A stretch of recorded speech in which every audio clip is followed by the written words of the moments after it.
Hello అండి, ఈరోజు చక్కెర పార ఎలా చేయాలో చూద్దామండి. మైదా కానీ పంచదార కానీ అస్సలు వాడకుండా హెల్తీగా చేసుకుందామండి.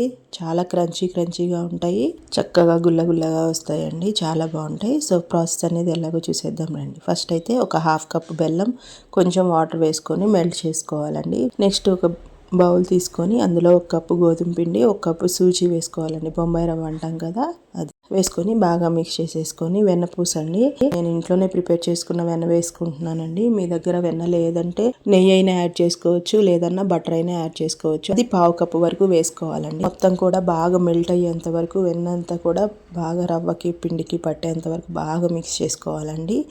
నెక్స్ట్ మనం కరిగించుకున్న బెల్లం పాకం ఉంది కదా, అది కూడా వేసేసుకొని కొంచెం ఒక హాఫ్ కప్ వరకు పట్టాయండి పాలు వేసుకొని బాగా మిక్స్ చేసేసుకోవాలండి. ఒక 5 to 6 minutes అలా బాగా మిక్స్ చేసుకుంటే పిండి అనేది చాలా సాఫ్ట్గా అవుతుందండి. సో కొంచెం లూజ్ అయినా పర్లేదండి, మనకి ఒక 30 minutes అలా రెస్ట్ ఇవ్వాలి.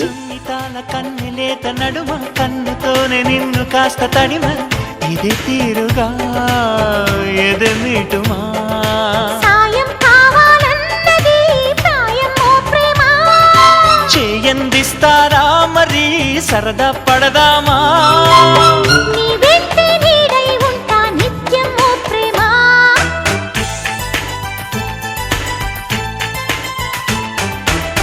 కవ్వించకే ఓ ప్రేమ,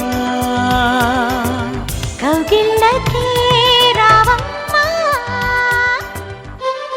ఇస్తే ఏమవుతుందంటే పిండి కొంచెం గట్టి పడుతుంది. ఒకవేళ గట్టి పడ్డట్లయితే మీరు మళ్ళీ కొంచెం పాలు యాడ్ చేసుకొని కొంచెం లూజ్ చేసుకొని చపాతీ లాగా ఒత్తేసుకోవాలండి. నెక్స్ట్ ఇట్లా స్క్వేర్ లాగా కట్ చేసుకొని ఒక 1/2 inch మందాన క్యూబ్స్ లాగా కట్ చేసుకోవాలండి. పాలు అనేవి కాచి చల్లార్చినవి తీసుకోవాలండి. విడిది చూపుమా,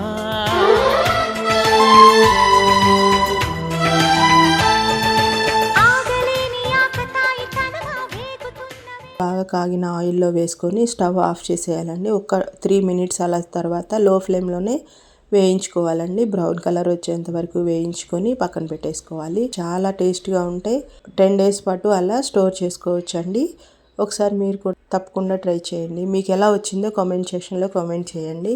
మీకు ఏదైనా రెసిపీ కావాలంటే కామెంట్ చేయండి. మరిన్ని వీడియోస్ కోసం మన ఛానల్ని లైక్ చేయండి, షేర్ చేయండి, సబ్స్క్రైబ్ చేసుకోండి. Thank you for watching.